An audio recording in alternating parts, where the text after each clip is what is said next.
Have resumed their latest round of talks on a proposed free trade agreement. The talks are scheduled to continue until the 16th of May. Officials have said that the sides have agreed that the agreement will be finalized in 2 phases. Government sources tell CNBC-TV18 that any agreement with the UK or EU relating to the pharmaceutical sector will not hurt domestic companies. Abhhimanyu is here with more.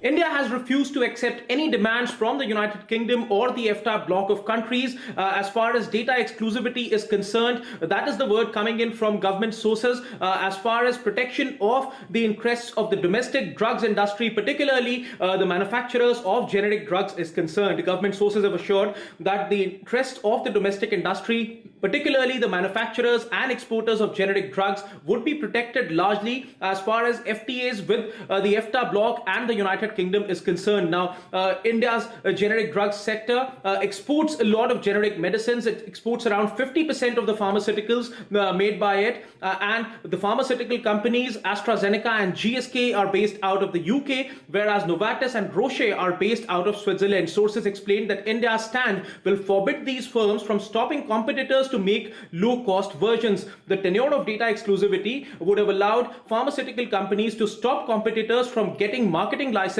for low-cost versions. In other words, data exclusivity would have prevented the technical data generated by these innovating pharmaceutical companies from being shared with other companies to make generic drugs. It remains to be seen what impact this stand is going to have on other FTAs which are being negotiated by India, particularly with the United States and the European Union.